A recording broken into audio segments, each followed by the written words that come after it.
श्रील प्रभुपाद शिक्षामृत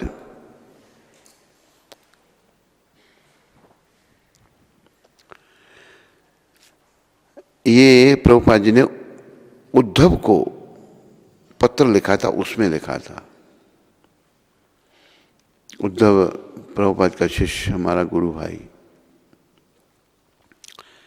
1969 में ये पत्र लिखा था प्रभुपाद ने।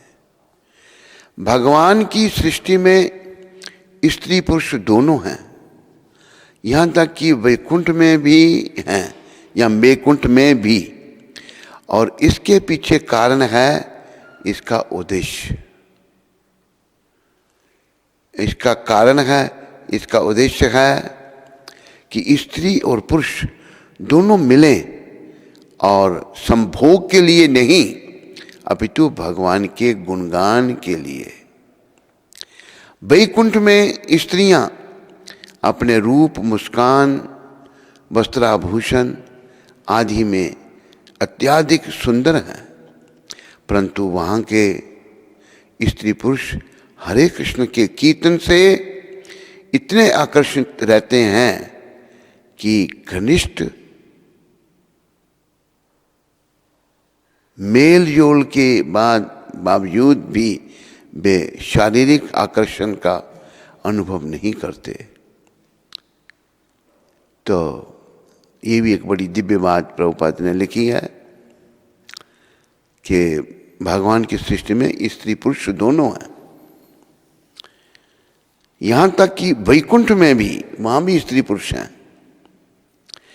और वैकुंठ का जैसे कई बार आपको बताया है, जो बगैर दुखों के है वो वैकुंठ है। और ये जो संदेश है, ये वैकुंठ को लौटने का संदेश है। जितने भी मनुष्य पूरे संसार में हैं, सबको मनुष्य शरीर पा करके वैकुंठ को लौटना चाहिए। तो वैकुंठ को कैसे जाया जाएगा? हमें वो योग्यता लानी पड़ेगी अपने में। वैसे तो वैष्णव जो विनम्र होते हैं वो प्रार्थना कर रहे हैं गुरु से कि योग्यता बिचारे किचु ना ही पाए, तो हमारा करुणा सार। हे गुरुदेव, मेरे में अगर आप मेरी योग्यता का विचार करेंगे तो मेरे में कोई योग्यता नहीं है। ये हम सबको समझना चाहिए। हम लोग सोचते हैं कि मैं बड़ा योग्य हूँ, बड़ा बुद्धिमान हूँ, मैं बहुत कुछ जानता हूँ। ऐसी सोच गलत है। हमारे आचार्यों ने शिक्षा दी, योग्यता बिचारे किछु नहीं पाए, तुम्हारा करुणा सार। बस मैं आपकी करुणा का ही बना हुआ हूँ। करुणा न हईले कांदिया कांदिया, प्राण न राखी बुआर। भाव वैष्णवों का। हे गुरुदेव, अगर मेरे पर आप कृपा नहीं करेंगे तो मैं अपने प्राणों को नहीं रखूंगा, शरीर का त्याग कर दूंगा। तो आओ पहले ये भजन से अपनी रचना को पवित्र कर लें।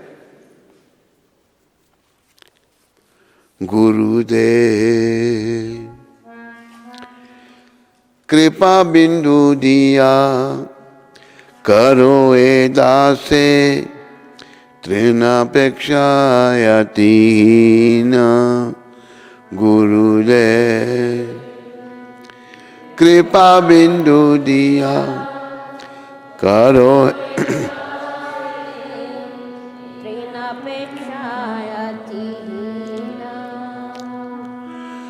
सकल सहने बल दिया करो, सकल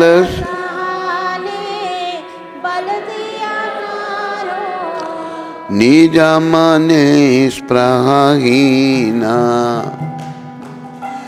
निजा माने स्प्रह। गुरुदेव सकले समान करिते शकति, देहनाथा यातायात सकले समान करिते शकाति देहनाथाय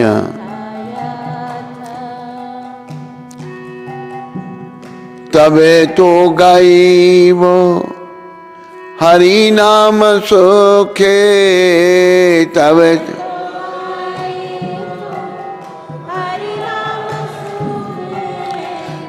अपराध हई बेहात अपराध हई गुरुदेव कबे न कृपा लबिया हे जाना कृतार्थ हई बेनाता कबे न कृपा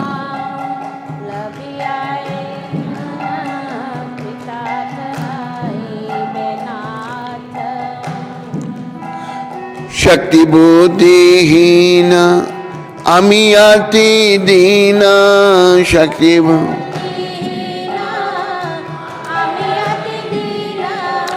करो मोरे आत्मसात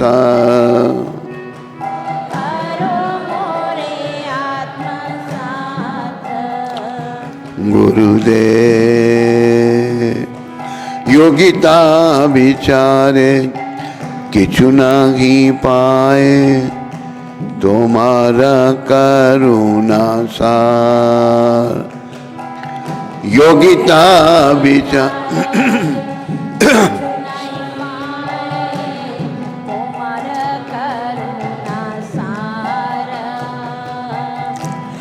करुणा नहैल कांदिया कांदिया का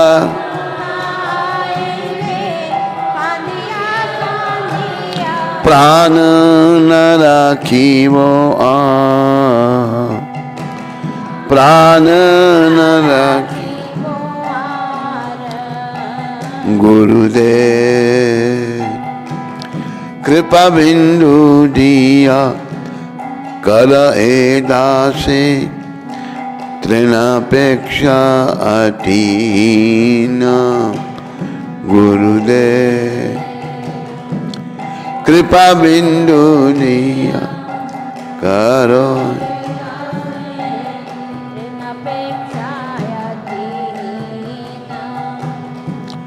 बोलो सद्गुरुदेव की बोलो प्रभुपाद जी महाराज की।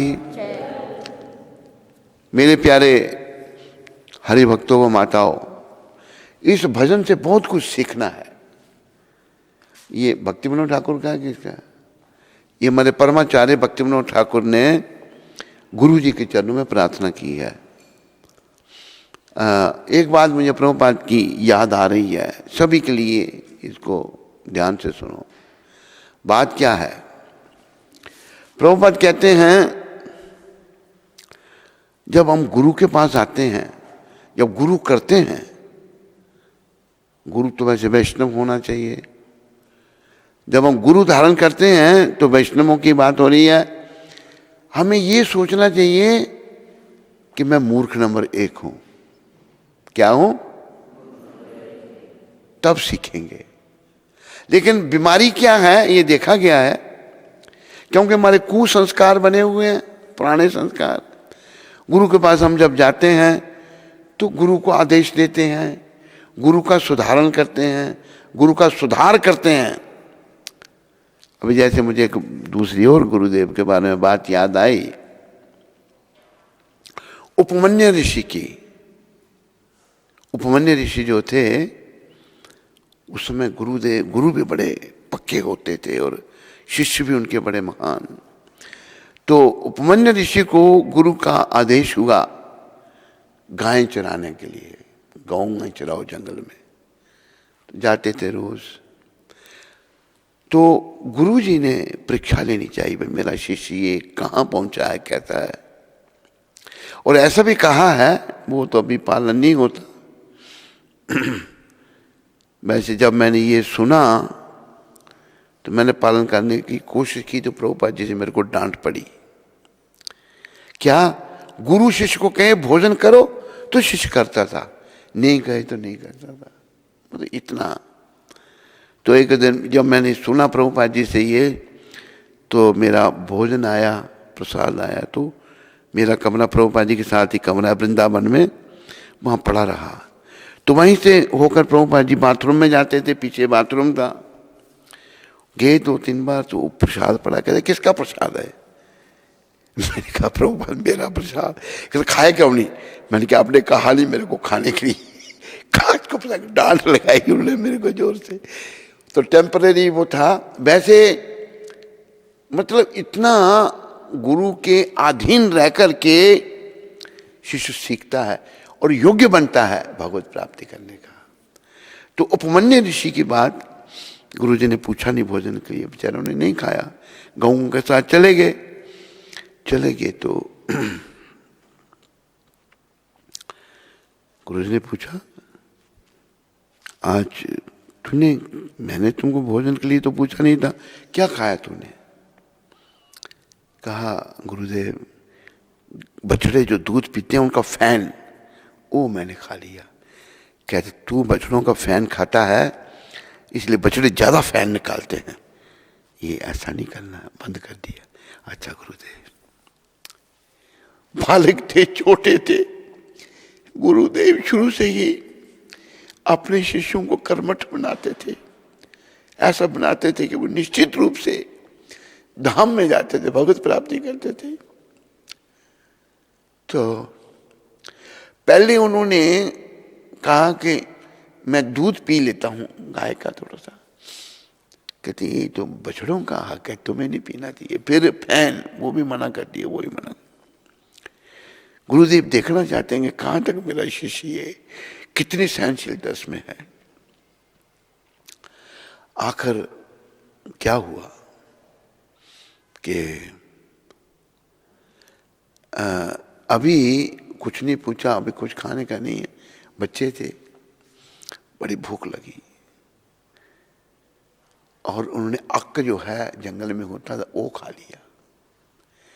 अक्क खाने से आंखों की रोशनी चली गई, अंधे हो गए। तो गायों के पीछे पीछे जब आ रहे थे, रास्ते में सूखा हुआ कुआं था, उसमें गिर गए।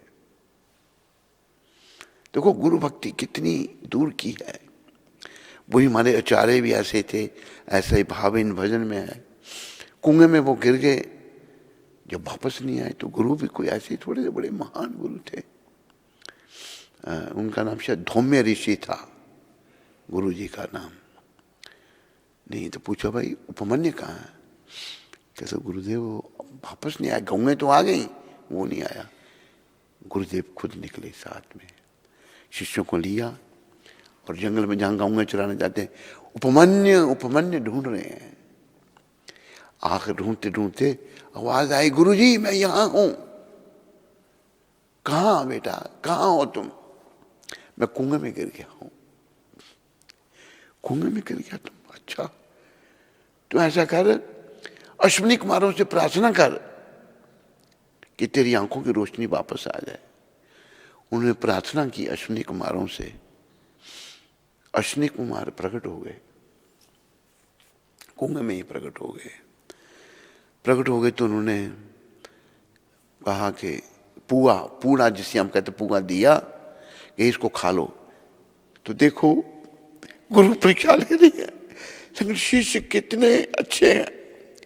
कहते मैं गुरु का अर्पण किए बिना नहीं खा सकता। कहते हमने तेरे गुरु को भी दिया था, उन्होंने तो खा लिया था। तो अश्विनी कुमार कहते हैं कि तेरे गुरु को भी दिया, उन्होंने तो खा लिया था। कहते मेरा काम नहीं है गुरु के दोष देखना, वो मेरे गुरु हैं, पर मैं नहीं खा सकता। अश्विनी कुमार बहुत प्रसन्न हुए, उनको आंखों की रोशनी वापस दी और बोला तुम्हें सारे पढ़े बिना पढ़े सारी विद्या तेरे को आ जाएंगी। तेरे गुरु के दांत लोहे के हैं, तुम्हारे दांत सोने के हो जाएंगे। कुएं से बाहर निकले और गुरुजी ने गले लगा लिया। कितना भाव, सारा सौदा भाव का है। पहले गुरु शिष्यों की परीक्षा लेकर उनको कर्मठ बना देते थे। अभी जैसे हमारे राम लक्ष्मण भरत शत्रुघ्न, ये भी तो गुरुकुल में गए, गुरु वशिष्ठ जी के आश्रम में रह गए और सब लकड़ियाँ लानी, काम करना, सफाई करनी, राजकुमार, और वो भी त्रिलोकीनाथ भगवान है, राम लक्ष्मण भरत शत्रुघ्न, ये सभी विष्णु तत्व हैं, जीव तत्व नहीं है ये, ऐसा प्रभुपाद जी ने बताया है। तो सब सेवा करनी। तो फिर रात को भूमि पर सोना, भूमि पर सोना। तो अरुंधति जो थी वशिष्ठ जी की पत्नी, उनको भाई ये राजकुमार है, माँ का दुलार देने लगी, प्यार करने लगी बच्चों को।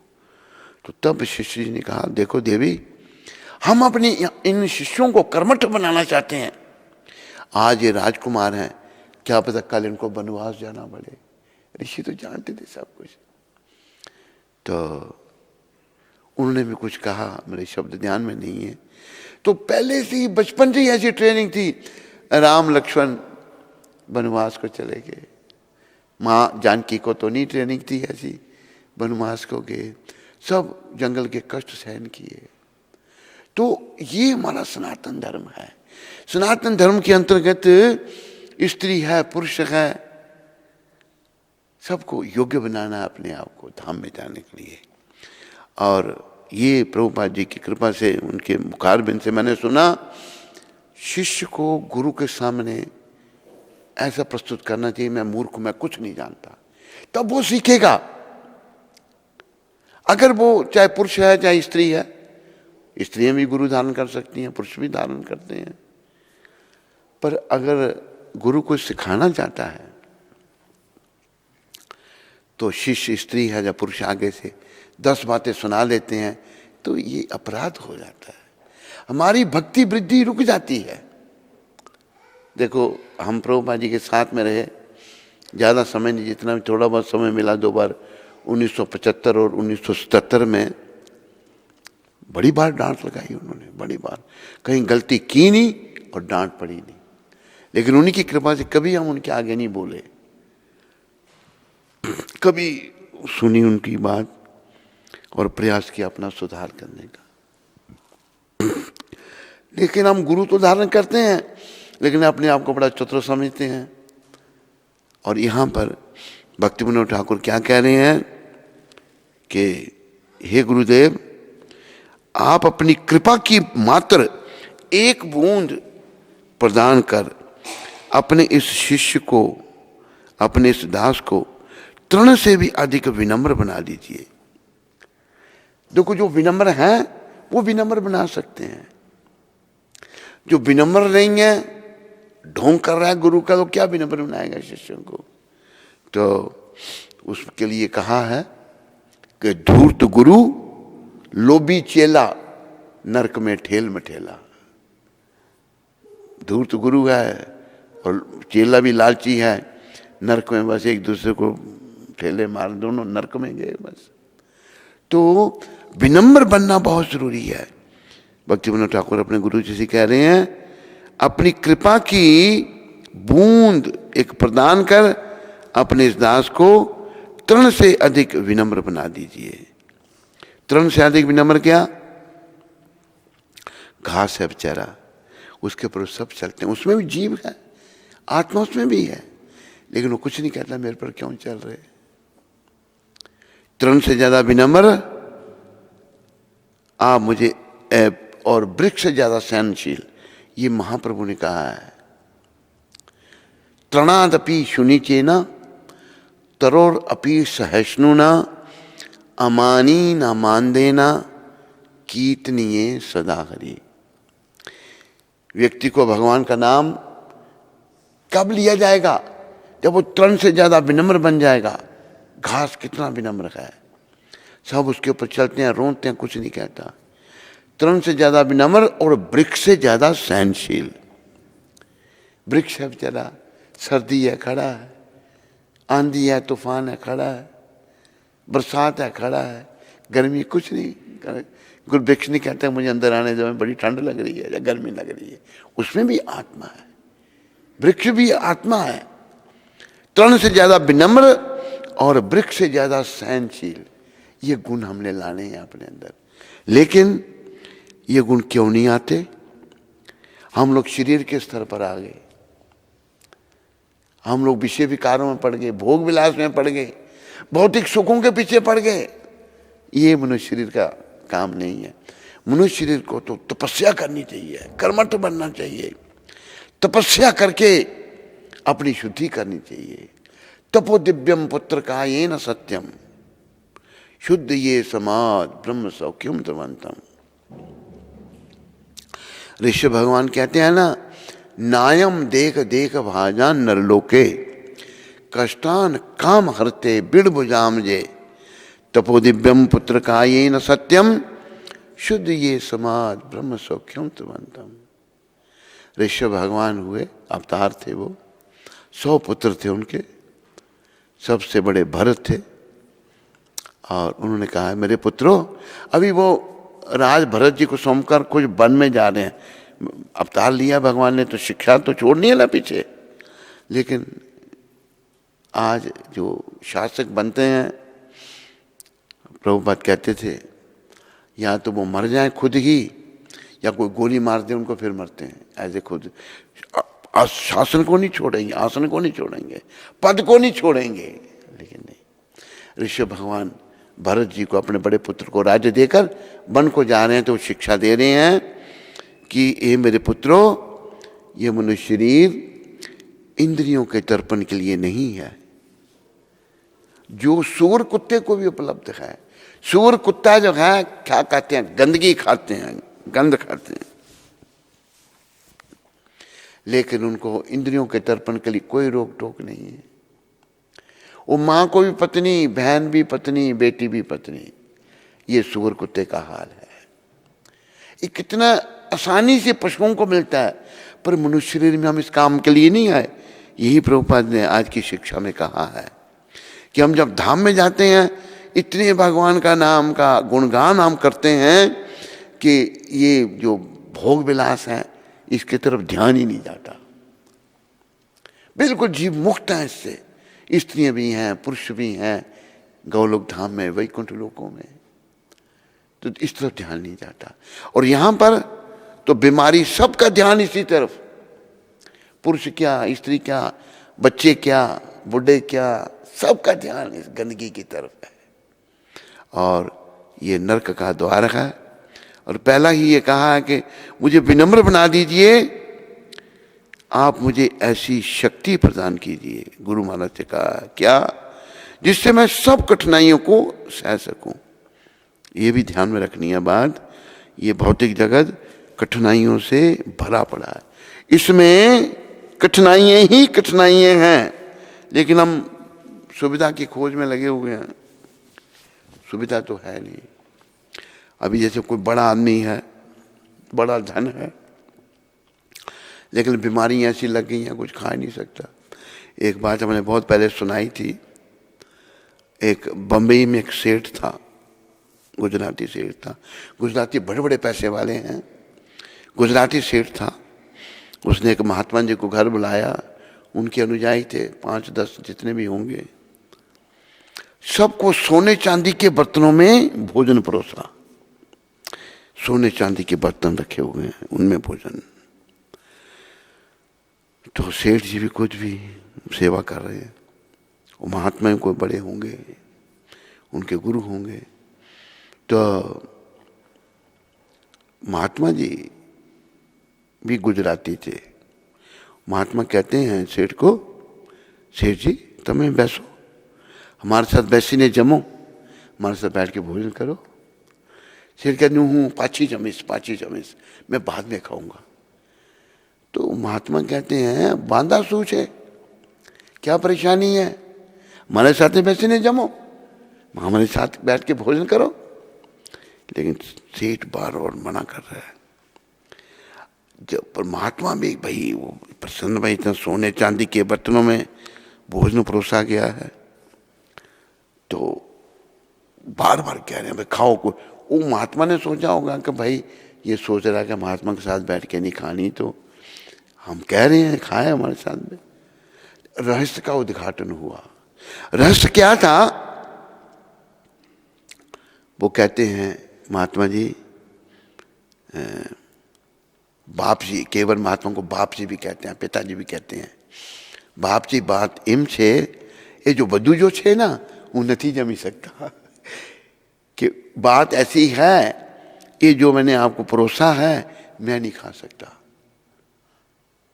शा माटे क्या, क्यों नहीं खा सकता, क्या तेरे को? कहते कि मुझे बीमारी है, बीमारी है कि तुम्हें सू जमो छो, छाछ ना रोटला, रोटी और छाछ, अपना और कुछ नहीं खा सकता सेठ, ऐसी बीमारी लगी हुई है। तो कष्ट है क्या, धन क्या करेगा? ये दुखों का कारण है। सुख तो केवल अपने आप को योग्य बना करके बैकुंठ धाम में जाने से ही सुख है। यहां कोई सुख नहीं है। पुरुष भी ढूंढ रहा है, उसकी भी मूर्खता है, स्त्री भी ढूंढ रही है, उसकी भी मूर्खता है। कोई भी यहां सुख ढूंढ रहा है वो मूर्ख है। कोई खाने में सुख ढूंढता है तो बीमारियां लग जाती हैं, पेट खराब हो जाता है। कोई सोने में सुख ढूंढता है, वो भी उनको उसको भी बीमारियां लग जाती हैं। ज़्यादा सोना भी ठीक थोड़ा है। एक व्यक्ति बहुत बड़ा सेठ हमारे संपर्क में आया, किसी ने हमको मिलाया उससे, तो मिलाने वाला तो फिर रास्ते से हट गया। सेठ के पास आने जाना हुआ। 100 करोड़ की तो कोठी थी उसकी दिल्ली में, और हमने कहा भाई जप करो, जप नहीं होता। मैंने प्रयास करो, नहीं जप नहीं।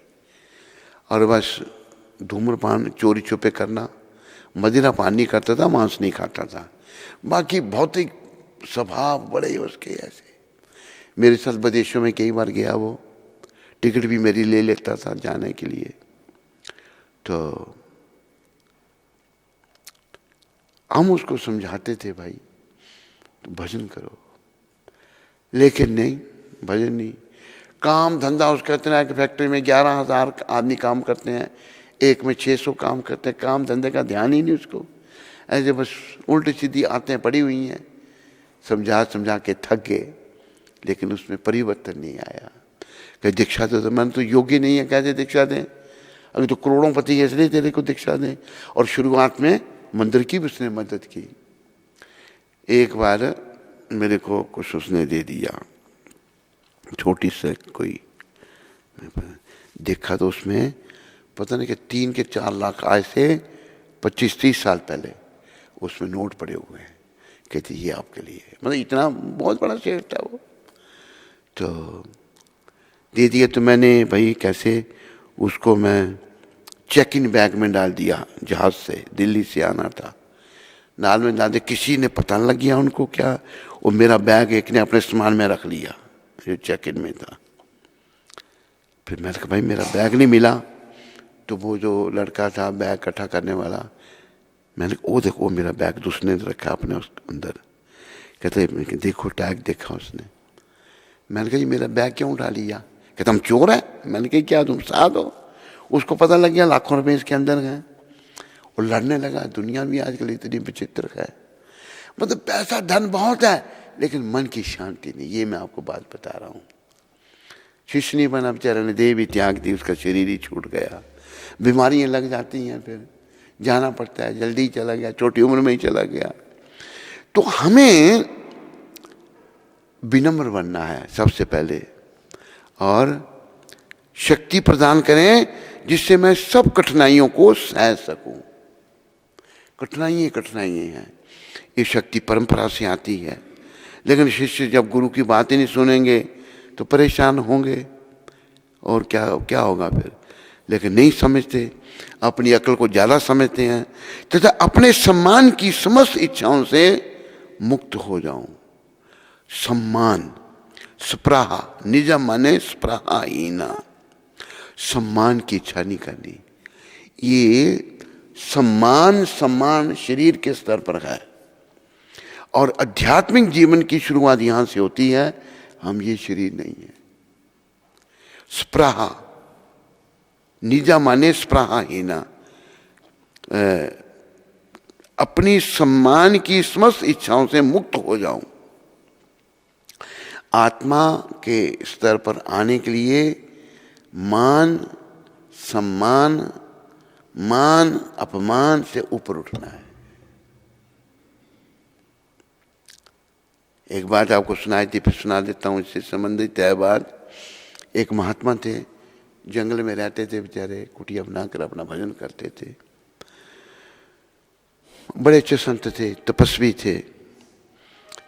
तो उनके पास एक गांव का जो मुखिया था, वो गया, कहता महाराज मैं यात्रा के लिए जा रहा हूँ, तो घर में पत्नी अकेली होगी, तो कोई चोर चार ना आ जाए, तो ये 30 सोने की मोहरें हैं, इनको आप रख लो, आपके पास कौन आएगा इधर, तो रख लो भाई कहीं। तो उसने कुटिया में रख दी मोहरें, किसी कपड़े में लपेट कर, स्वर्ण मुद्राएं, और ये भी बोला कि महाराज अगर मेरी पत्नी को इमरजेंसी में कोई ज़रूरत पड़े तो उसको देना, दे देना। चला गया, टाइम लगते थे, पहले पैदल यात्राएं होती थी, लोग कई बार वापस नहीं आ पाते थे, कहीं आ भी जाते थे। यात्रा, तीर्थ यात्रा पहले ऐसे होती थी। समय लग गया उसको यात्रा में, तीर्थ यात्रा में, वापस नहीं आया, पीछे पैसे की जरूरत पड़ी पत्नी को। पति ने कहा था उसको, आई गया महाराज आपकी कुटिया में मेरे पति ने कुछ मोहरें रखी हैं। कहाँ रखी है? कहते देख लो, ये कहीं रखी हैं। जो निर्लेप संत थे उनको क्या किसी चीज से, ने कहा उसने 5 मोहरें ले ली, उसमें से 30 में से 5 ले ली और 25 को वहीं रख दिया। आखिर समय आने पर आया मुखिया गांव का, कहते महाराज मेरी वो मोहरें, कहते जहाँ रखी तो ले लो। उन्होंने ये नहीं बताया कि तेरी पत्नी भी कुछ ले गई थी, और लेके किया उसने, गिनी तो 5 कम। हमारे मन कुंठित होते हैं, साधु संतों पर भी शंका करते हैं और नरक को जाते हैं। उसके मन में आया कि इस महात्मा ने 5 मोहरें निकाल ली इसमें से। लोगों से बात की तो लोग कहते हैं भाई ये तो फिर कैसा साधु है, ये चोरी की इसने 5 मोहरों की। पत्नी को भी नहीं पूछा भाई तुम तो नहीं कहीं गई थी। दिमाग काम नहीं करता। जब हम भक्त नहीं है ना, आत्मा जब शुद्ध नहीं है तो हमारा दिमाग काम नहीं करता। हम अपने जैसा ही दूसरों को देखते हैं। आत्मा नाम मन्यते जगत, व्यक्ति अपनी तरह दूसरों को देखता है। अगर मैं चोर हूं तो सभी चोर थोड़े हैं, कुछ आदमी है। मैं बदमाश हूं तो सभी बदमाश थोड़े हैं, कुछ अच्छे भी है। लेकिन जैसी दृष्टि वैसी सृष्टि। दृष्टि ठीक नहीं है तो सृष्टि भी ठीक नहीं दिखाई देती। तो दृष्टि का दोष है। जैसे कहा ना कि सावन के अंधे को सदा हरा ही दिखाई देता है। सावन के महीने में हरियाली होती, अंधा होगा तो उसको 12 महीने हरियाली दिखाई देती है। तो मान अपमान की बात हो रही है। तो बात की तो लोगों ने कहा, गांव के लोगों ने, भाई ये बाबा का ऐसा करो, लोगों को पता लग जाए और नहीं किसी की चोरी करे या कुछ ऐसा ठगे या ये। महात्मा तो बेचारे निर्लेप थे, बड़े महान थे। आखिर क्या करें, कहते इसको खोते पर बैठाओ, मुंह काला करो और गांव में घुमाओ। बैठा दिया खोते पर। वो बेचारे कुछ नहीं कह रहे, भाई हुआ क्या। इसको भी भगवान का विधान समझ रहे हैं कि प्रभु की कोई ऐसी इच्छा है, मेरे कोई कर्म है ऐसे, ये निमित्त बन रहे हैं। चुप बैठे रहे बेचारे। हाँ हाँ होने लगा। और जब उनको उनके घर के पास से, उस मुखिया के घर के पास से जब ले जा रहे थे, बहुत सारे लोग साथ में हैं और शोर मचा रहे हैं, तो शोर अंदर मुखिया की पत्नी ने सुना। बोला क्या बात है बाहर। तो घर में किसी ने बताया होगा। अब तुम्हें पता नहीं, वो जो जिस महात्मा के पास मोहरें रखी थी 3, उसने 5 चुरा ली उससे। उसने सर पीटा औरत ने, बाहर आई भागती हुई। पति को कहा कि तूने मेरे को पूछा, तूने कहा ना ले लेना उधर से, और 5 मोहरें तो मैं लाई थी। क्या किया तूने, कितना पाप कर दिया, कितना अपराध कर दिया।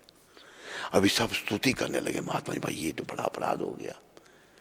महात्मा जी क्या कहते हैं कि जिन्होंने मेरी स्तुति की उनके सर में भी स्वा यानी कि राख, और जिन्होंने मेरी निंदा की उनके सर पर भी राख।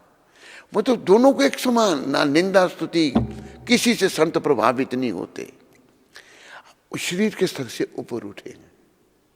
वही हमने सब ने, क्योंकि ये शरीर मेरे को, आपको, इनको, उनको सबको छोड़ना पड़ेगा एक दिन।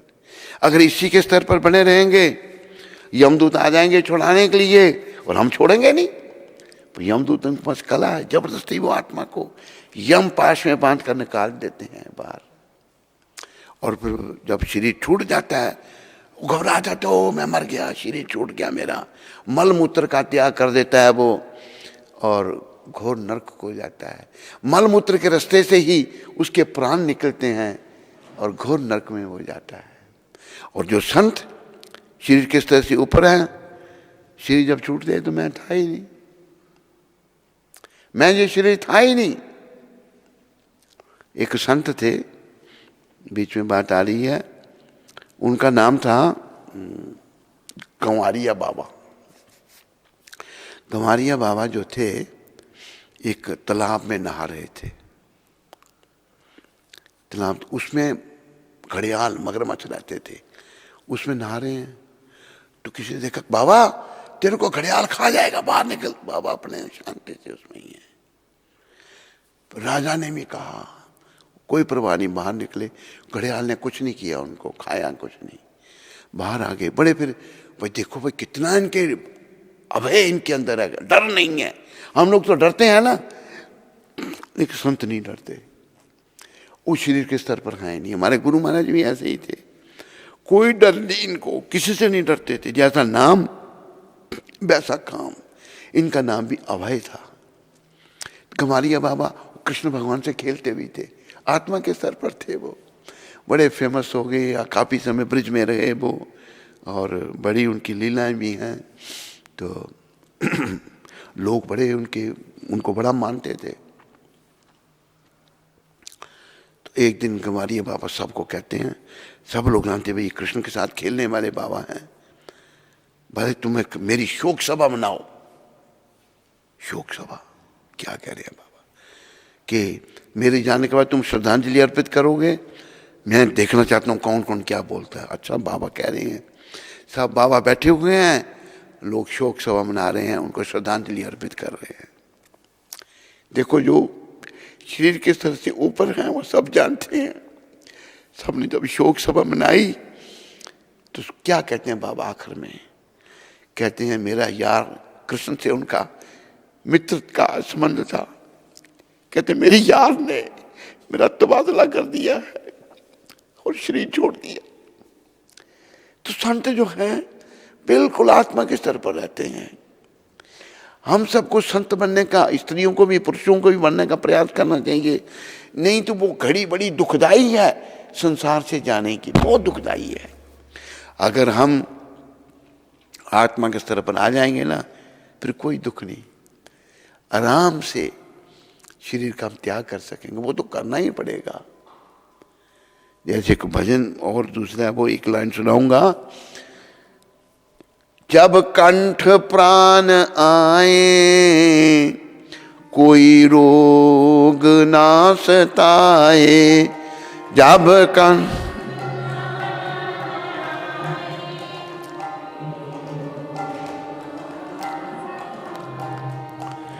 यम दर्श ना दिखाए, जब प्राण तन से निकले, यम दर्श ना दिखा प्राण। गोविंद नाम लेकर मेरे प्राण तन से निकले, गोविंद।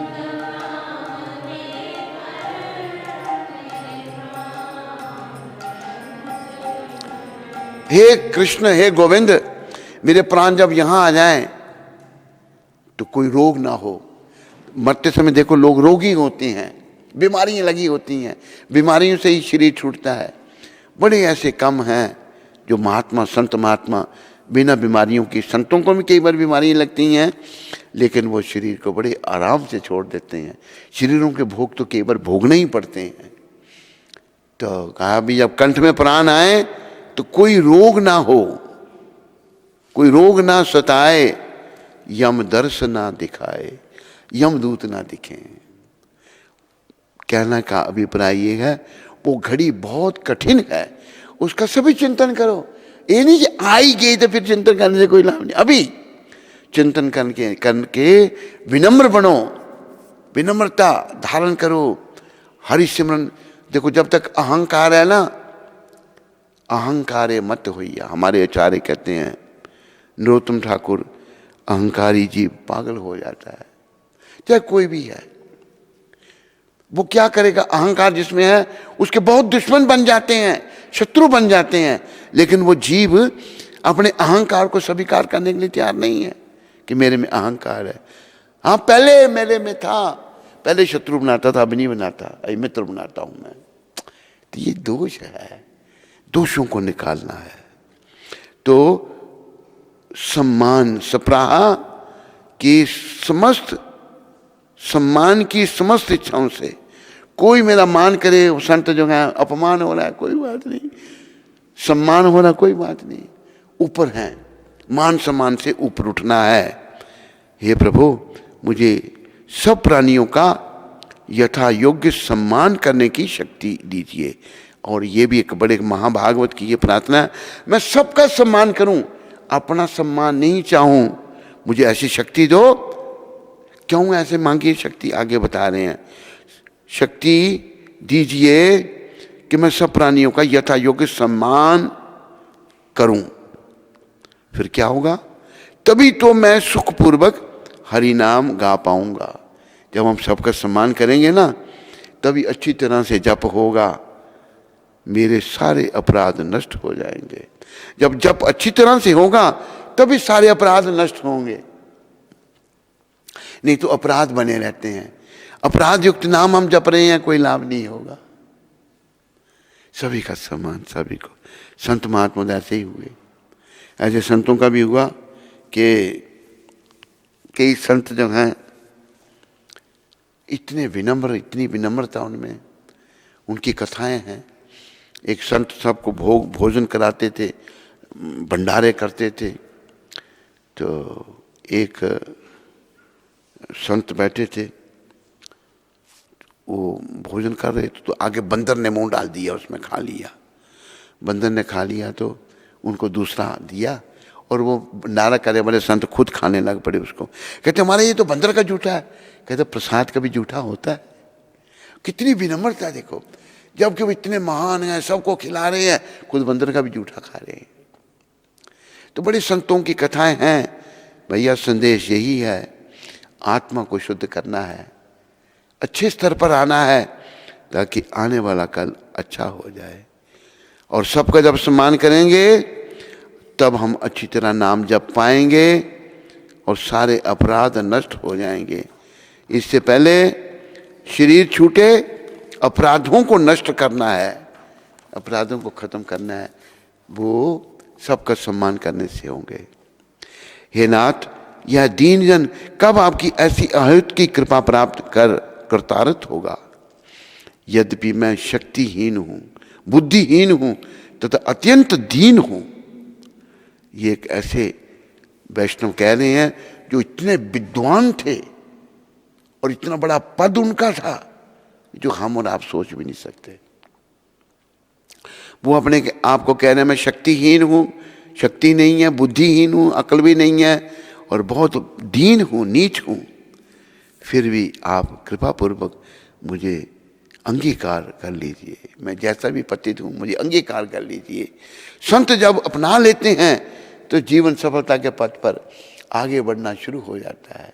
जब तक हम मानसिक स्तर पर रहते हैं तो जीवन विफलता की ओर जाता है, सफलता की ओर नहीं जाता। तो ऐसे इन वैष्णवों की कृपा से हम समझ सकते हैं। फिर आखिर में क्या कहा उन्होंने? हे नाथ, योग्यता का विचार करने पर मैं स्वयं को सर्वथा इससे रहित पाता हूँ। जब मैं अपनी योग्यता का सोचता हूँ, मेरे में तो कोई योग्यता है, गुण कोई गुण है ही नहीं, दुर्गुण ही दुर्गुण है। इसलिए मुझे तो एकमात्र आपकी करुणा पर ही विश्वास है। कोई गुण मेरे में है नहीं, तो आपकी करुणा पर ही मेरा विश्वास है। आप पर कृपा करके मुझे योग्य बना देंगे। यदि आपकी अहेतु की करुणा ना हुई तो मैं रोते रोते अपने प्राणों का विसर्जन कर दूंगा। बाप, आप मेरे पर कृपा कर नहीं करेंगे, रोते रोते प्राणों का त्याग मैं कर दूंगा, प्राणों को छोड़ दूंगा। तो हमारे दादा गुरु भी ऐसे ही थे। दादा गुरु जो थे बड़े विद्वान थे, भक्ति सिद्धांत प्रभुपाद। तो उनके पिता भक्ति विनोद, जिनका ये भजन है, तो वो भी उनको अपने पुत्र को दीक्षा दे सकते थे, लेकिन उनको एक संत मिले, श्रीला गौर किशोर दास बाबा जी महाराज। बाबा जी अनपढ़ थे लेकिन भजन निष्ठ थे, इतना भजन करते कि जड़ को चेतन कर देते थे। वो इतने भजनीक थे, इतने। और क्या एक बार वो वर्णन आया उनका, खाना एक दिन किसी ने बैंगन फेंक दिया था, सड़ा हुआ काना था बैंगन, उसको थोड़ा साफ सुफ करके वो भोग लगाया भगवान को, वो पाया उन्होंने। तो किसी ने प्रसाद लिया तो उतना स्वादिष्ट बन गया क्योंकि भगवान ने उसको स्वीकार कर लिया। ऐसा वर्णन आता है उनके जीवन में। विनम्रता की मूर्ति। और हमारे दादा गुरुदेव उनके पास गए, कहते मुझे शिष्य स्वीकार कर, जाओ हम नहीं दीक्षा देते, मना कर दिया। किसी उन्होंने शिष्य बनाया ही नहीं। तो आखिर हुआ क्या, इन्होंने सोच लिया कि अगर इनकी मुझे कृपा नहीं मिलेगी तो मन में सोचा मैं आत्महत्या कर लूँगा, मर जाऊँगा। हमारे दादा गुरु ने ऐसा सोचा था। और दादा गुरु तो प्रचंड विद्वान थे, बड़ी विद्वता उनमें, बड़े ग्रंथ लिखे, बचपन से ही बड़े वो इतने संस्कृत के जानने वाले, और इतना शास्त्रों का ज्ञान उनको था, और इतने भजनीक भी थे, बहुत भजन किया उन्होंने दादा गुरु ने। तो जब ये सोचा तो उन्होंने बोला, क्या तू आत्महत्या करना चाहता है? कहते हाँ, क्यों?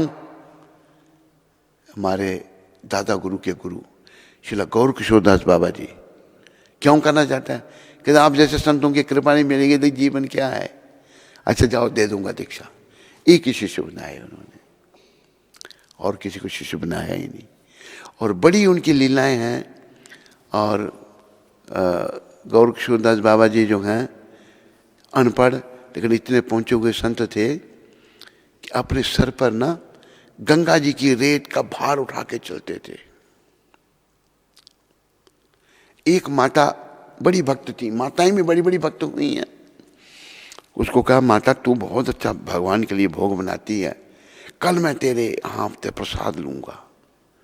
माता कहती है, देख बेटा, बाबा जी को कहती है मेरा स्वास्थ्य अच्छा नहीं है, तू आना चाहता है तो कल मैं बनाऊंगी, पर देखना भूलना नहीं, आना जरूर आना लेने के लिए, प्रसाद लेने के लिए। दूसरे दिन बाबा जी गए नहीं। तो फिर मिले कि तुम आया नहीं, कि माँ मैं तेरा पागल बेटा है, मैं भूल गया, नहीं आया। तो सर पर ये बोझ क्या उठाया है? रेत जो है ना, गंगा जी की रेत सर पे उठाई है। कहती तेरा पागल बेटा कहाँ मर जाए, आखिर गंगा जी की ये रेत तो मिलेगी, मतलब ये मेरे साथ होगी, इससे मेरा कल्याण होगा। तो वैष्णवों के क्या जीवन, कितने महान वैष्णव। किसी भौतिक चीज की तरफ। एक और सेठ उनके पास आया, बड़े बड़े लोग मानते थे उनको, बाबा जी को, गौर किशोर दास बाबा। सेठ कहता, बाबा मैं आपके नाम से हॉस्पिटल बनाना चाहता हूँ। कहते किस लिए? लोग स्वस्थ हों। अच्छा, स्वस्थ होकर विषय विकारों को भोगें, भोग विलास करें, कोई जरूरत नहीं हॉस्पिटल की। देखो संतों को कितना भोग विलास से कितनी घृणा है, और संसारी लोग तो इसी के पीछे पड़े हुए हैं। आज तो ऐसी संसार की हालत हो रही है, सब लोग भोग विलास के पीछे जा रहे हैं और नरकों में जा रहे हैं सब। लेकिन हमारे आचार्यों ने ये शिक्षा दी, और यहाँ पर प्रभुपाद क्या कह रहे हैं, इसका उद्देश्य कि स्त्री और पुरुष दोनों मिलें और संभोग के लिए नहीं, अपितु भगवान के गुणगान के लिए। पति पत्नी मिलते हैं लेकिन भगवान को खुश करने के लिए। और यहाँ पर पुरुष स्त्री की ओर आकर्षित है, स्त्री पुरुष की ओर आकर्षित है, ऐसा नहीं। भगवान के धाम में ऐसा नहीं। वैकुंठ में स्त्रियां अपने रूप, मुस्कान, वस्त्राभूषण आदि में अत्याधिक सुंदर हैं। वैकुंठ जो है भगवान का धाम, स्त्रियां भी सुंदर हैं, परंतु वहां के स्त्री पुरुष हरे कृष्ण के कीर्तन से इतने आकर्षित रहते हैं कि घनिष्ठ मेल जोल के बावजूद भी वे शारीरिक आकर्षण का अनुभव नहीं करते। हम यहाँ एक दूसरे के प्रति आकर्षित हैं, पुरुष स्त्री की तरफ, स्त्री पुरुष की तरफ। वहाँ इतने भजन कीर्तन में लगे रहते हैं, कोई आकर्षण उनका होता ही नहीं। वहाँ सब लोग हैं भगवान की सेवा में लगे हैं। और वहाँ पर दुख नाम की कोई चीज़ नहीं है, समय नाम की कोई चीज़ नहीं है, कोई समय नहीं, कोई दुख नहीं। आनंदमया अभ्यासात, सदा आनंद ही आनंद है। और याद रखो, ये शरीर धाम में जाने के लिए मिला है और किसी काम के लिए नहीं मिला है। और अगर मेरे मन ने कुछ समझ रखा है और किसी काम के लिए, लाभ प्रतिष्ठा, जब मान लो गुरु पद पर हूँ, हाँ मेरे बड़े शिष्य बन जाएं, मेरे आगे पीछे घूमें, तो वो भी गलत है। नहीं, शिष्य बनाने हैं उनके कल्याण के लिए, अपनी प्रतिष्ठा के लिए नहीं, अपने मान सम्मान के लिए नहीं। इसलिए गौर भगवान ने ये शिक्षा दी, ना धनम ना जन्म ना सुंदरीम। मुझे धन नहीं चाहिए, गुरु धन इकट्ठे करने में लगे हुए हैं। जो हमें धन आता है हमें कौन जानता है? गुरु जी की सेवा में, भगवान की सेवा में जाता सारा, अपने पास नहीं हम रखते। भगवान कहते धन नहीं चाहिए, जन्म, अनुयायी भी नहीं चाहिए। कई गुरु बस करोड़ों शिष्य बना लेते हैं, ऐसे भी तो हुए ना भाई, इसके 5 करोड़ शिष्य हैं, इसके 3 करोड़ शिष्य हैं। अभी शिष्य तो उल्टे सीधे काम कर रहे होंगे, वो जेल की हवा खा रहे हैं, 5 करोड़ वाला भी और 3 करोड़ वाला भी, दोनों जेल में पड़े हुए। जब आदमी लाभ प्रतिष्ठा के पीछे पड़ेगा, पाप कर्म करेगा, विषयों को जब उसने भोगने का सोचा तो पाप ही पाप है, वैसे पुण्य है ही नहीं। इसलिए कहा है, विषयों के राही अब रुक जा, चोला मिला तुझे इंसान का। विषय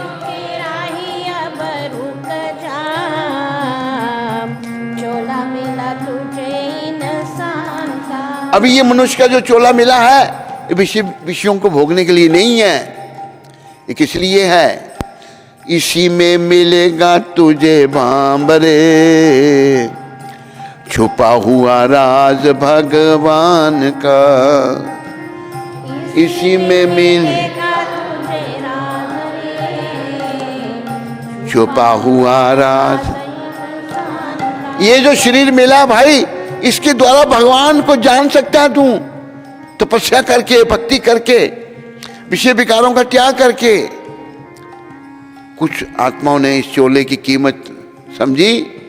कीमत इस चोले की मीरा ने जानी थी, कीमत इस चोले की मीरा ने जानी थी। उस जहर प्याले में छिपी प्रेम कहानी थी।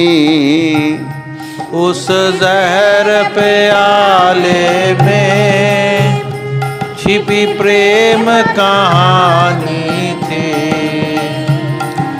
सारे संसार को दिखा दिया नाग में नजारा घन श्याम का। सारे संसार को दिखा दिया नाग में नजारा घन श्याम। इस चोले की कीमत मीरा भाई ने जानी। गरीब घर से नहीं थी, शाही परिवार से थी, राजाओं के परिवार से लेके किसी चीज से सरोकार नहीं, केवल भक्ति भगवान की कीमत इस चोले की मीरा ने जानी थी। और मीरा को भाई ये तो राजकुमारी है, राजा की पत्नी है, युवराज की पत्नी है, तो ये क्या करती है, ये जहर दे दिया। जहर दे दिया तो क्या हुआ, मीरा ने जानी थी उस जहर प्याले में छिपी प्रेम कहानी थी। उस जहर का प्याला भी अमृत बन गया। राणा ने जहर का प्याला मीरा को पिला दिया, पावन हरि के नाम ने उसे अमृत बना दिया। भगवान के नाम ने जहर को, कुछ नहीं होगा मीरा को। फिर सांप भेज दिया, फनियर बहुत बड़ा, वो भगवान का रूप शालिग्राम बन गया, सांप नहीं रहा। तो ये है चोले की कीमत। पुरुष भी जान सकता है, स्त्री भी जान सकती है, लेकिन स्त्री भी विषय विकारों में पड़ी है, पुरुष भी विषय विकारों में पड़ा है और नरक में जाने में लगे हुए हैं। फिर आगे कहा है, जिस राह पे चला रावण क्या अंत नजारा था। किस राह पे चला रावण क्या अंत नजारा था। मरते समय उसका कोई न सहारा था। मरते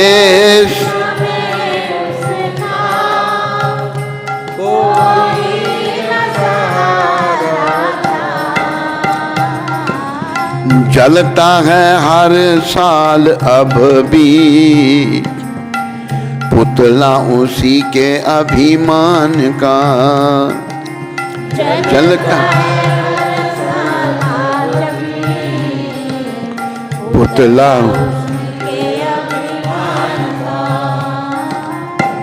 इसी में मिलेगा तुझे बांबरे, छुपा हुआ राज भगवान का। इसी में मिलेगा तुझे बांबरे, छुपा हुआ राज भगवान का। रावण कौन सी राह पे चला, विषय विकारों की राह पर। बड़ी शक्ति थी रावण में भी, उसके पास विमान था, उड़ के जाता था वो विमान पर कहीं जाना हो तो। एक से एक सुंदर स्त्री उसके पास, लेकिन वो स्त्रियां सुंदर तो थी सारी, लेकिन सीता माता तो अति सुंदर, जगत जननी है, सबकी मां है। पता लगा उसकी मूर्ख बहन शूर्पणखा राक्षसी से कि क्योंकि शूर्पणखा राम जी से विवाह करना चाहती थी। कहती है मैं बहुत सुंदर, राक्षस भी भेष बदल लेते हैं। तो राम जी कहते हैं भाई मैं तो, मेरी पत्नी साथ में है, तुम लक्ष्मण के पास जाओ, वो अकेला है। लक्ष्मण के पास जाए, कहते मैं तो सेवक हूँ अपने स्वामी का, राम जी का सेवक, मैं नहीं विवाह कर सकता। फिर वापस नहीं, वो मना कर रहा है। आखिर कहती है ये जो औरत साथ है ना, इसको ही मारती हूँ। पागल हो गई थी वो शूर्पणखा। जब उसने सीता माता की और वो बड़ी आगे, तो राम जी ने कहा ये नहीं ऐसे समझेंगे, इसको दंड दे। लक्ष्मण जी आए और नाक काट लिया उसका। कहते नाक कान दोनों काट लिए। आगे नाक कटा, नटकी हो आई और रावण को शिकायत की। पहले खरदूषण को मरवाया उधर, खरदूषण को बोला, खरदूषण भी रावण के समान ही शक्तिशाली थे। वहाँ हजारों सैनिक, अकेले राम जी ने सबको साफ कर दिया, खरदूषण को भी साफ कर दिया। फिर आके कहती है, बदला लेने की, राक्षसों में बदला लेने की भावना होती है। रावण को कहती है भैया उसकी बड़ी स्त्री बहुत सुंदर है, वो तो तेरी पटरानी बनने के लायक है। तो तब मंदोदरी जो सती नारी में उसका नाम आता है, रावण की जो पटरानी थी, बोला तू क्या है ननद, क्या तू अपने भाई को क्या सिखा रही है ये। कहता तेरी सौत बन जाएगी ना, वो पटरानी बन जाएगी। राक्षस आखिर रावण किस राह पे चला, सीता माता का हरण करके ले आया। सीता माता का हरण करके ले आया। क्या जिस राह पे चला रावण, क्या अंत नज़ारा रहा था? अंत क्या नज़ारा रहा था? अभी पहले उसने सारा परिवार खत्म करवाया। दुर्योधन अपना अपना रावण का जो सारा परिवार, मेघनाथ उसका भाई था, कुंभकर्ण, बड़े योद्धा थे, सब साफ हो गए। राम जी के आगे कौन खड़ा हो सकता है? आखिर खुद लड़ने जब गया रावण, लड़ने गया तो फिर मार दिया राम जी ने उसको। तो मरते समय उसका कोई ना सहारा था। जलता है हर साल अब भी पुतला उसी के अभिमान का। रावण के अभिमान का पुतला हर साल उसका जलाया जाता है। देखो अभिमानियों का ये हाल होता है, लेकिन शिक्षा कोई नहीं लेता, सब लोग अपने उसमें लगे हैं। तो शिक्षा लेनी है प्रभुपाद कृपा से, और इसी से हमको भगवान के विषय में जानने में मिलेगा। इसी से मिलेगा तुझे बामरे छुपा हुआ राज भगवान का। लेकिन हम क्या करते हैं? कीमत इस चोले की तूने खाने में खोई है, कीमत इस चोले की तूने खाने में खोई है। खाने की बीमारी हम सबको है, खाना खाना चाहते हैं, बहुत बीमारियों के घर बन जाते हैं। ये देखो, हमने खाने के बारे में प्रभुपाद जी कहते थे, हमने जीने के लिए खाना है। क्या करना है? ना कि खाने के लिए जीना है, ना कि खाने के लिए जीना। बोलो। लेकिन अब जीने के लिए नहीं खाते, खाने के लिए जीते हैं। खूब खाओ, जाओ ये बनाओ, ये बनाओ, ये दो, दे दो मेरे को, मैं ये खाऊंगा, ये खाऊंगा, ये खाऊंगा। ये ठीक नहीं, ये ठीक नहीं। हमने बड़ा, वैष्णवों को बड़ा सूक्ष्म भोजन करना चाहिए, चाहे पुरुष है चाहे स्त्री है, बड़ा सूक्ष्म, जिससे आत्मा शरीर साथ में रह सकें, प्रमाद ना आए, विकार ना आए, ताकि हम भगवान का सिमरन कर सकें, भगवान का नाम ले सकें।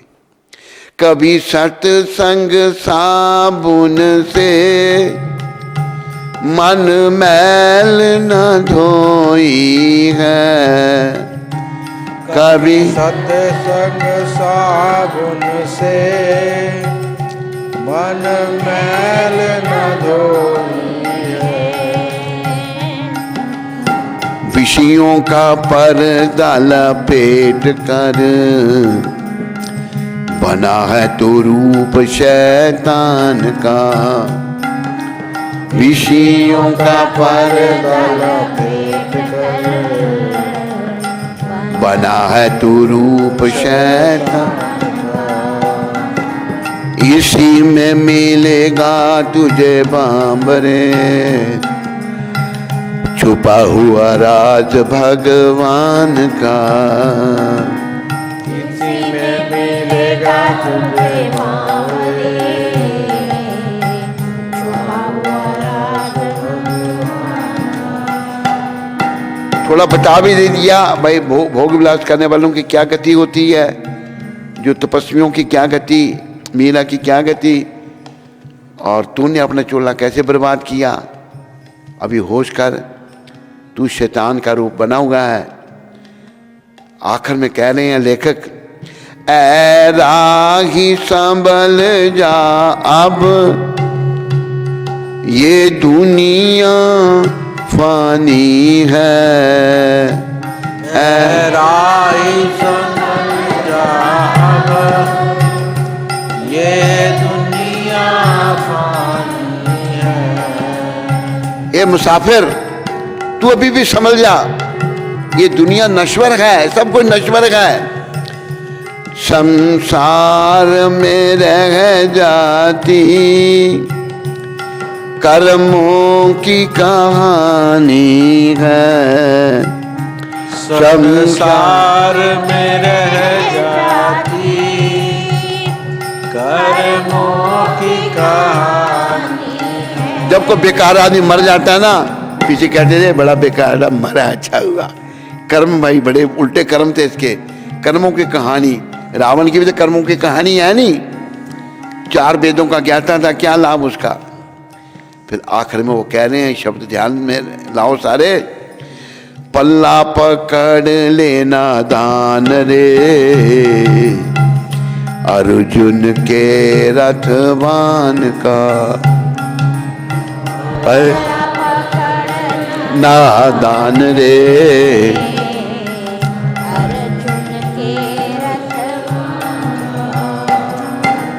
इसी में मिलेगा तुझे बांबरे छुपा हुआ राज भगवान का, इसी में मिलेगा तुझे बाबरे राज भगवान का। विषयों के राही अब रुक जा, चोला मिला तुझे इंसान का, विषयों के राही अब रुक जा, चोला मिला तुझे इंसान। तो आज की शिक्षा यही है प्रभुपाद जी की कि हम लोग वैकुंठ में जाने की तैयारी करें, विषय विकारों का त्याग करें, भक्ति करें, अपने आप को योग्य बनाएं धाम में जाने के लिए। धाम में वही जा सकेगा जो अन्नाभिलाषता शून्यम ज्ञान कर्मादि अनावृतम। हमारे आचार्य श्रील रूप गोस्वामी प्रभुपाद कहते हैं, जिनके मन में भौतिक इच्छाएं शून्य हैं, जीरो हैं, कोई भौतिक इच्छा नहीं, और बड़ा ज्ञान भी नहीं, ज्ञान से भी भगवान नहीं मिलते, भगवान तो भक्ति से मिलते हैं। ज्ञान कर्म और कर्मियों को तो भगवान मिलते नहीं। कर्मी कौन हैं? जो फल के लिए काम कर रहे हैं, लगे हैं दिन रात गधे की तरह काम का पैसे इकट्ठे करने के लिए। तो कर्मी ज्ञान कर्म दोनों नहीं चाहिए। अनावृतम अनुकूल्य ना कृष्णानु शीलम भक्ति उत्तमा। जो भगवान को अच्छी लगता है वो भक्ति करनी है। तो भगवान को एक उदाहरण अच्छा क्या लगता है? भगवान ने अर्जुन को कहा युद्ध करो, अर्जुन कहे मेरा परिवार है, कैसे मारूं, गुरुजन हैं, चाचा ताऊ हैं, इतने हैं। समझाया क्यों करना है युद्ध, क्यों इनको मारना है, ये सब लोग जो हैं ठीक नहीं है। आखिर भगवान की प्रसन्नता के लिए अर्जुन ने युद्ध किया। भगवान की प्रसन्नता के लिए सब कुछ करना है। और भगवान को क्या अच्छा लगता है? नवदा भक्ति, श्रवणम कीर्तनम विष्णु स्मरणम पाद सेवनम अर्चनम बंदनम दास्यम साख्यम आत्म निवेदनम। नवदा भक्ति प्रभु को अच्छी लगती है। उसमें से एक भी आप अपना लो तो बेड़ा पार हो जाएगा। हैं, नाम जपो, चढ़ जा नाम वाली बेड़ी, हो जा पार हो मना, चढ़ जा नाम हो जा। हरे कृष्ण कह के जन्म सुधारो मना, हरे कृष्ण कह के जन्म सुधारो मना। पाके विषियां नाल प्यार ना बर्बाद हो मना, पाके विषियां नाल प्यार बर्बाद हो मना। झूठी काया माया देख कानू फूले या फिरे, झूठी काया माया देख तेनू फूले या फिरे। रंग यौवन जवानी उते डुले या फिरे, रंग यौवन जवानी उते डुले या फिरे। हरे कृष्ण कहना मूर्खा तू भूले या फिरे, हरे कृष्ण कहना मूर्खा तू भूले या फिरे। कोई नहीं मतलब तो बगैर नफेदार हो मना, कोई नहीं मतलब दे बगैर नफेदार हो मना। ये दुनिया स्वार्थी है, सब नफरत बस, कुछ भी नहीं, अपने स्वार्थ के लिए सब है। हरे कृष्ण जप बंदे सारे तंदे छड़ के, हरे कृष्ण जप बंदे सारे तंदे छड़ के।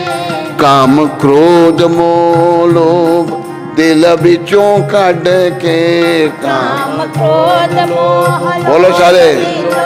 बिचों काट के चढ़ जा नाम वाली बेड़ी हो जा पार हो मना चढ़ जा नाम वाली बेड़ी हो जा पार हो मना। नाम की महिमा हरे कृष्ण कह के जन्म सुधार ओ मना हरे कृष्ण कह के जन्म सुधार हो मना। आगे शिक्षा झूठी जग वाली मोह मम तानू छड़ दे झूठी जग वाली मोह ममता नू छड़ के अपने दिल बिचों दुई वाला पर्दा कट दे अपने दिलों विचों दुई वाला पर्दा काट के सत्य संतोष अपने मन बीच तार ओ मना सत्य संतोष अपने मन बीच तार हो मना। हरे कृष्ण कह के ओ हरे राम कह के ओ राधे श्याम कह के जन्म सुधार ओ मना हरे कृष्ण कृष्ण कह के जन्म सुधार हो मना। आखिरी शब्द ओठों आया सी कृष्ण नाम जपन लई ओठों आया श्री कृष्ण नाम जपन लई ओ ऐथे आके तैनू ओ गल बिसर गई ऐथे आके तेनू गल बिसर गई। पैदा मात गर्भ वाला कर ले याद ओ मना माद गर्भ वाला कर ले याद हो मना। हरे कृष्ण ओ हरे राम ओ सीता राम ओ राधे श्याम कह के जन्म सुधार ओ मना राधे कृष्ण के जन्म सुधार हो मना। बाके विषियां नाल प्यार ना बर्बाद हो मना बाके विषया नाल प्यार हो बर्बाद हो मना। बस नाम जपो बस भक्ति करो नियमों का पालन अच्छी तरह से करो ताकि आने वाला कल अच्छा हो बस यही संदेश है प्रभुपाद जी की कृपा से। इस संदेश को स्वयं जीवन में धारण करो जो आपके संपर्क में आता है उसको धारण करवाओ। किसी को ये अगर कोई बुरा है ना वो भी अच्छा बन सकता है। बुरों के प्रति भी मन में दया लाओ। ये नहीं कि बुरा आदमी है नहीं वो बड़ा लड़ाका है ये है वो नहीं चाहिए हमको नहीं। अरे उस पर दया नहीं करेगा तो वो तो नरक में जाएगा बेचारा। हमें दया लानी है। दया दया बड़ी जरूरी है। मुझे याद आ गई बात दया धर्म का मूल है।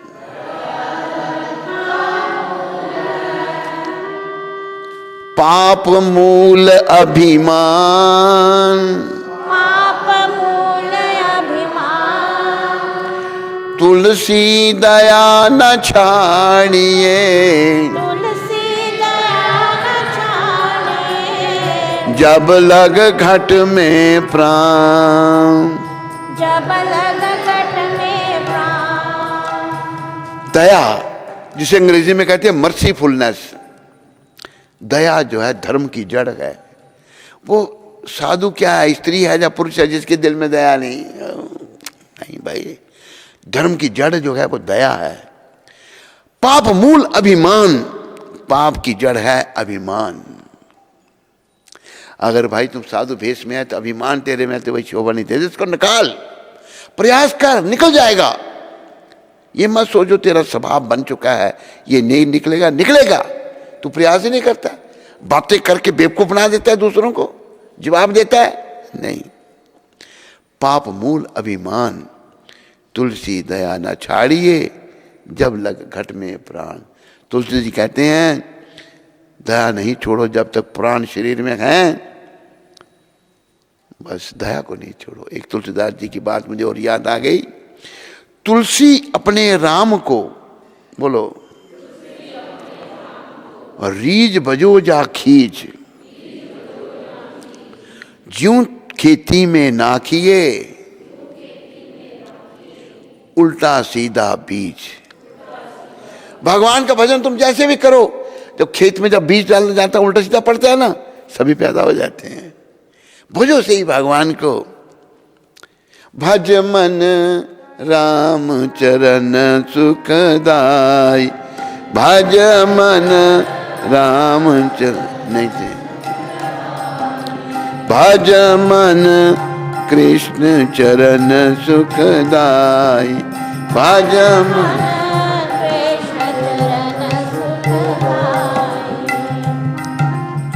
बस भगवान का भजन करो, इसमें सुख है और इसी में आनंद है, और इसी से हम योग्य बन सकेंगे अपने घर को, धाम को वापस लौटने के। इन्हीं शब्दों के साथ आप सबका धन्यवाद, आभार। हरे कृष्णा। कोई प्रश्न किसी को? यहाँ बैठे हुए किसी को प्रश्न? कोई? पीछे वालों को? श्री केशव तेरे को कोई प्रश्न? नहीं? रसराज को, रामविलास को? तेरे पास है कोई प्रश्न? जी, तेरे पास प्रश्न है? राधाकांत प्रभु सिंगापुर से। कोटि कोटि दंडवत प्रणाम गुरुदेव। We have learned that we will continue with our bhakti in the next life. In case we are not qualified to return to the spiritual world at the end of this life. For example, if we achieve 20% bhakti in this life, then in the next life we will start our bhakti from 20%. My question is, can our bhakti be reduced and how can we safeguard our bhakti? Thank you. आगे में ध्यान नहीं दिया। How can we safeguard our bhakti? इससे पहले शब्द क्या बोले उसने? कि क्या हमारी भक्ति कम भी हो सकती है किसी कारण से? कम भी हो सकती है जी। भक्ति जो है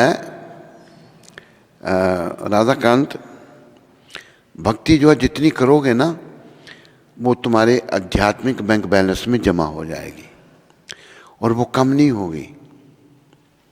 कम मतलब ये है कि अगर तुम ठीक तरह से एक्ट नहीं कर रहे तो भक्ति में वृद्धि नहीं होगी। जितनी भक्ति की है, प्रभुपाद कहते हैं, बताया उन्होंने, मान लो कोई भक्ति कर रहा है, उसका फॉल डाउन हो गया, लेकिन वो जो भक्ति की है उसने, वो उसका क्रेडिट है, वो उसको मिलेगा, वो कभी नहीं खत्म होगा। किसी ने अगर 25% या 30% भक्ति की है, शरीर छूट गया, अगला जन्म 30% भक्ति से वो शुरू करेगा। लेकिन भौतिक दृष्टि से अगर कोई बहुत बड़ा आदमी बन गया, बहुत धन संपत्ति हो गई, अगला जन्म उसका 0 से शुरू होगा, कोई धन संपत्ति कुछ नहीं उसको मिलेगी। समझाई तेरे को राधाकांत? हरे कृष्ण। इसी प्रश्न के कंटिन्यूशन में हाँ? इसी प्रश्न के कंटिन्यूशन में मेरा प्रश्न है। तेरा प्रश्न? मेरा हाँ। कि जैसे वैष्णव अपराध से बताते हैं कि भक्ति लता नष्ट हो जाती है। हाँ। तो मतलब वो पुरानी भक्ति बनी रहती है, सिर्फ पुरानी बनी रहती आगे है। स्टैग्नेंट हो जाती है। कई बार ऐसा भी हो सकता है कि वैष्णव अपराध जो हैं वो उसको हाथी मथा, हाथी की तरह बताया है, हाथी सारे वन को नष्ट कर देता है, तबाह कर देता है। नष्ट भी हो सकती है अपराध से। वैसे पर अपराध की बात नहीं आई ना उसमें, अब तेरे में आ रही है, तो अपराध से भक्ति नष्ट भी हो सकती है। हरिसुता प्रभु सूरत से। हरे कृष्ण। श्री गुरु महाराज जी के चरणों में कोटि कोटि दंडवत प्रणाम। ठाकुर जी के चरणों में प्रार्थना है कि आपका स्वास्थ्य सदा ठीक रहे और आपको दीर्घायु प्रदान हो। आज श्री गौर राधा कृष्ण मंदिर के भक्त मुकेश सगतानी जी और रेणु माता जी की वेडिंग एनिवर्सरी है। इनका पूरा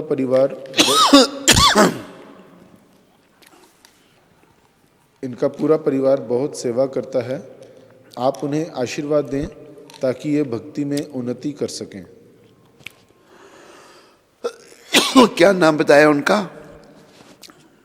मुकेश संगतानी और रेणु माता। मुकेश और रेणु माता। रेणु। मुकेश और रेणु माता का बहुत बहुत धन्यवाद जो आप वहाँ सेवा करते हो। और आज उनकी एनिवर्सरी है, तो मेरी शुभकामनाएं आप दोनों के लिए, आपकी मैरिज एनिवर्सरी पर आपकी भक्ति दिन प्रतिदिन बढ़े और अपने जीवन को आप सफलता के पथ पर आगे बढ़ाओ। हरे कृष्ण।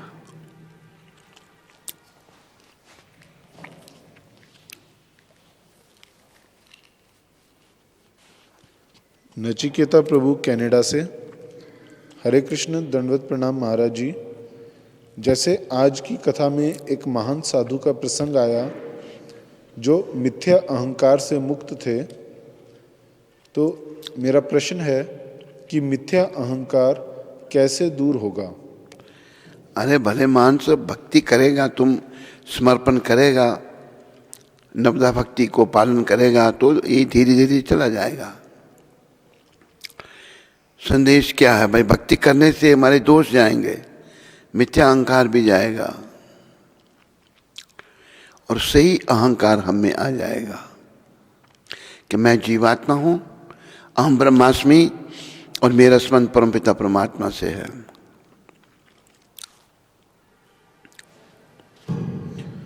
नीरज लोधी जी दिल्ली से। हरे कृष्ण गुरुदेव जी, फॉल डाउन किसे कहते हैं? मतलब कि कोई भक्त पथ को छोड़कर भक्ति पथ को छोड़ दिया, उसे फॉल डाउन कहते हैं, या हम में कमी है लेकिन फिर भी हम भक्ति कर रहे हैं उसे?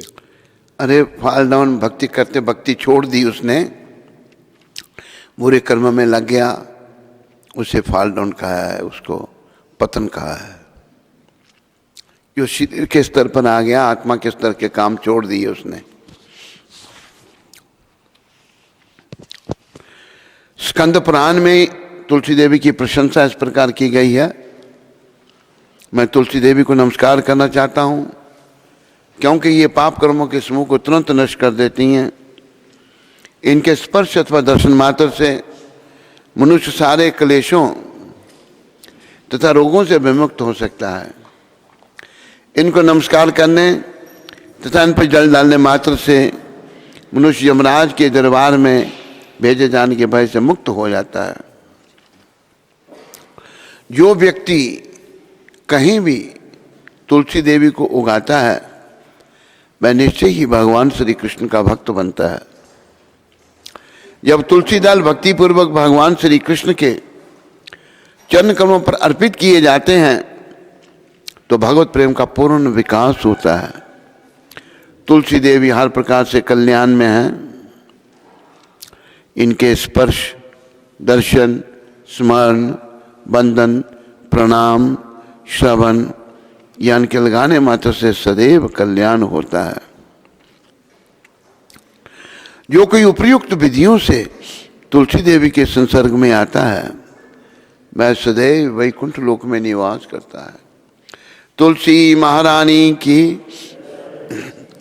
वृंदाय तुलसी देवाय प्रियाय केशवसिता विष्णु भक्ति पदे देवी सत्वते नमो नमः।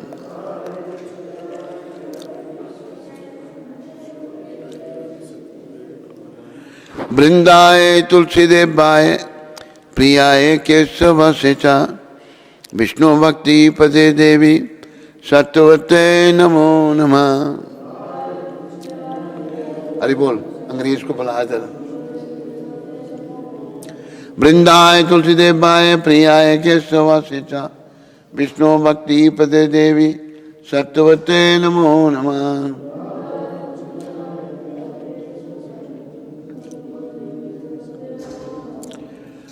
तुलसी महारानी वृंद देवी की।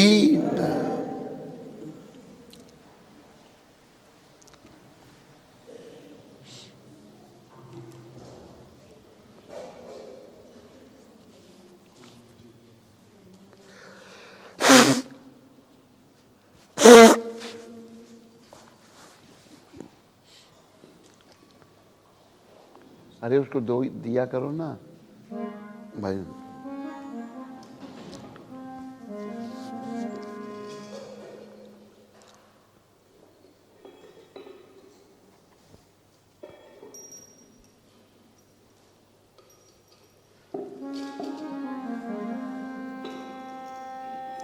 नमो नमः तुलसी कृष्ण प्रेयसी नमो नमः तुलसी कृष्ण प्रेयसी नमो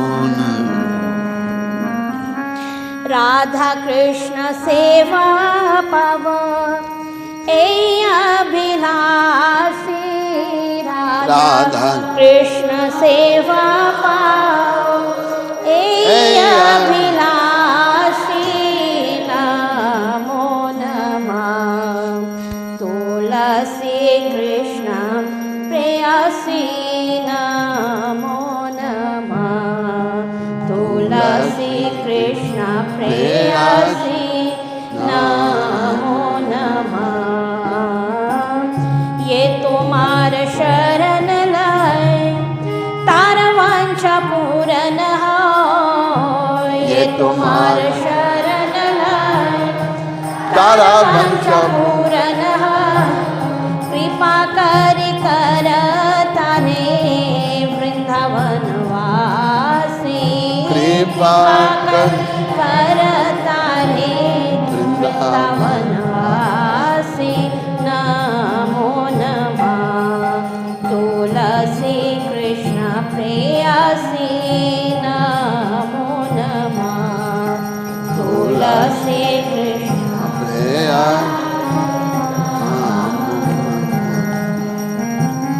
मोर अभिलाष विलास कुंज दियो वास मोरा अभिलाष विलास कुंज दियो वास नयन हरि बसधा युगल रूप राशि नयन हरि बसधा युगल रूप राशि हरि बोल। नमो नमः अंग्रेज को बुला दे। तुलसी कृष्ण प्रेयसी नमो नमः तुलसी कृष्ण प्रेयसी नमो नमः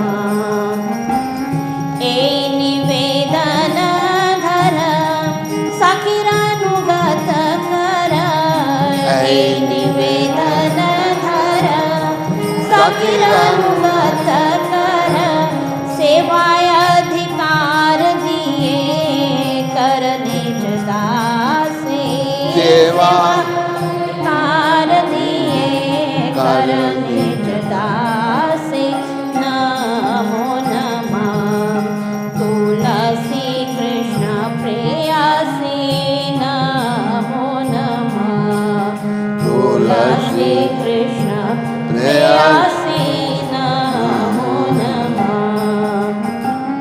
दीन कृष्ण दासे कै नमो रहाय दीन कृष्ण दासे कै नमो रहाय श्री राधा गोविंद प्रेमे सधयन भासे श्री राधा प्रेमे सधयन भासे नमो नमः तुलसी कृष्ण प्रेयसी नमो नमः तुलसी कृष्ण प्रेयसी नमो नमः ज्ञानी कानि च पापानि भ्रमत्यादिकानि च तानि तानि प्रणश्यन्ति प्रदक्षिणा पदे पदे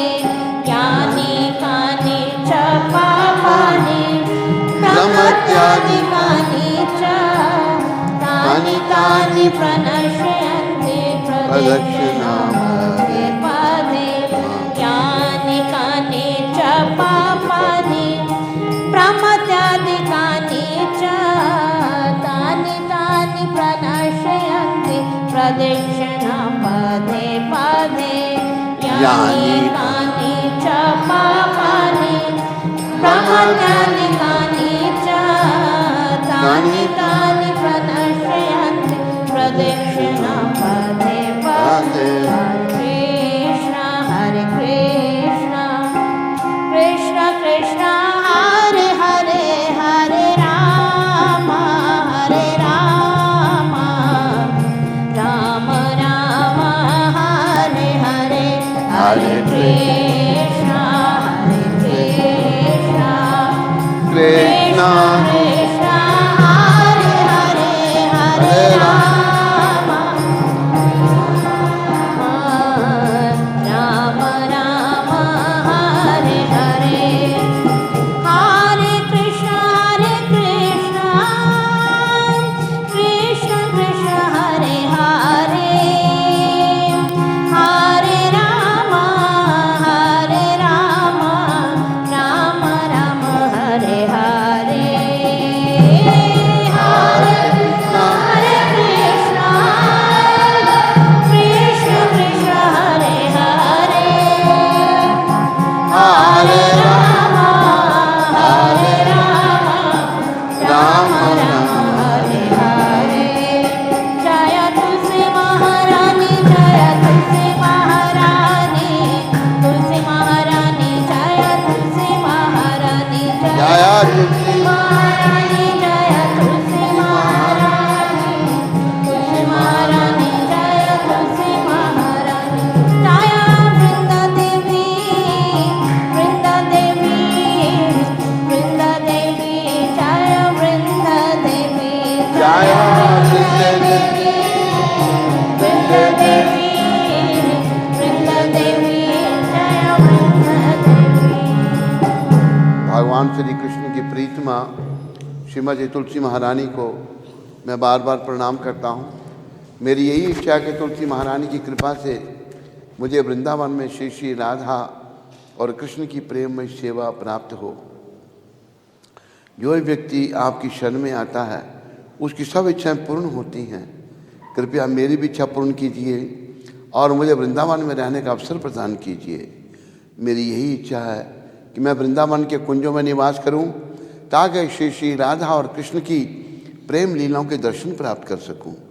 तुलसी महारानी, मेरी आपसे यही प्रार्थना है कि आप मुझे किसी गोपी का दास बना लीजिए, कृपया अपना दास बना लीजिए और प्रेममयी सेवा का अधिकार दीजिए। दीन कृष्णदास ये प्रार्थना करता है कि मेरा हृदय सदा श्री श्री राधा गोविंद के प्रेम रस में डूबा रहे। तुलसी महारानी की।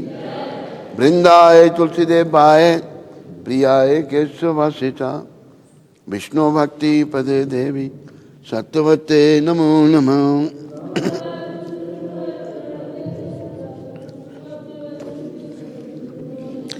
वृंदाए तुलसीदेव बाए प्रियाए केशवासिता विष्णु भक्ति पदे देवी सत्यवते नमो नमः।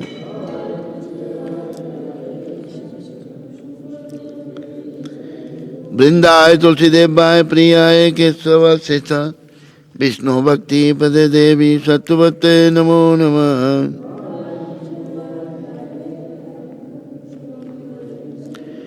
तुलसी महारानी वृंद देवी की।